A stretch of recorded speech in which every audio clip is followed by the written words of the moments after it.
Bridget Flaherty. Bridget. Thank you very much for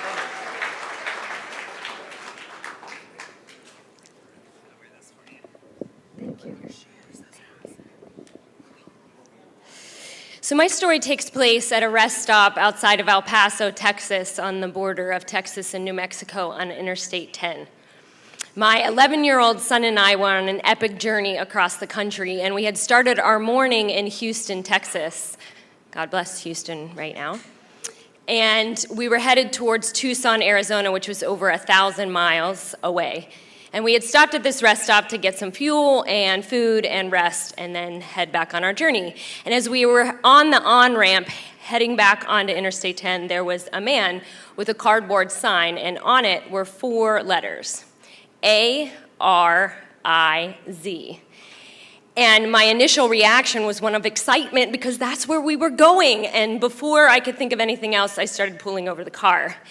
And then in the next split second, I thought, we can't take this man to Arizona. But by that point, I had already pulled over the car, and he was picking up his bags and walking towards us. Now, my second reaction actually did not come from a place of caution.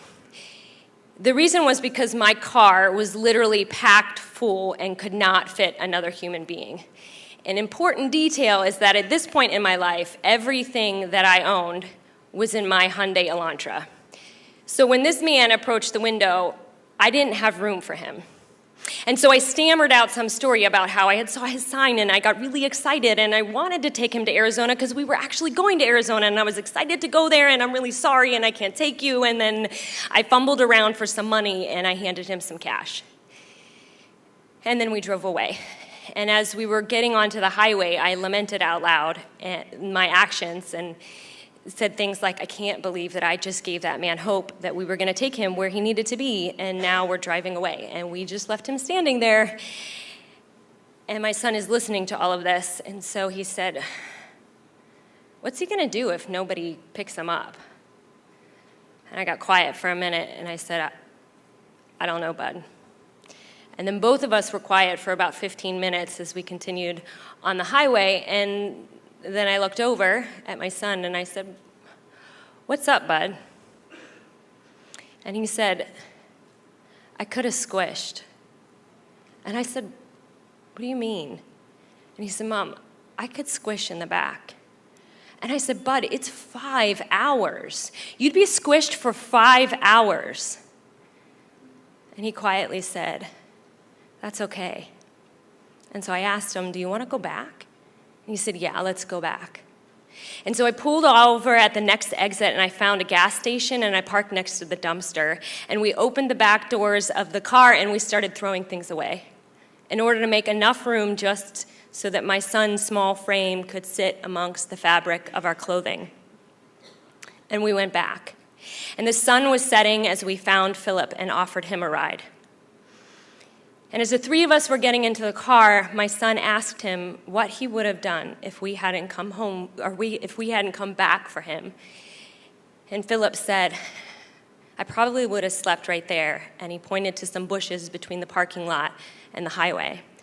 And my son gave me this look that said, totally worth squishing for. Over the course of the next 5 hours, I learned a lot from Philip.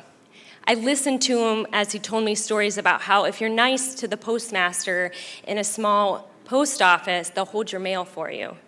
And he told me about how riding the rails had gotten dangerous.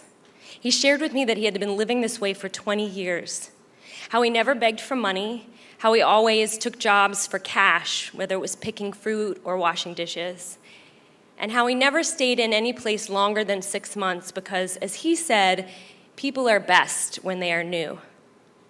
But the biggest lesson that I learned from Philip was about making space. I honestly cannot tell you what I threw away in that dumpster at that gas station. I do remember that there was a lot of discussion and deliberation about what we should discard, but I can't tell you what it was. I can tell you, however, that I will never forget Philip. I won't forget his stories. I won't forget his stench because he smelled. I won't forget his smile or his gratitude. And what I realized was that most of the time we fill our lives full of stuff, possessions, opinions, judgments, and fears. And then we live our life from a place of caution so that when the Phillips of our lives show up, we don't have any space. And then we miss out on the connection, on the experience, on what really matters, when all we really need to do is create a little bit of space and then squish.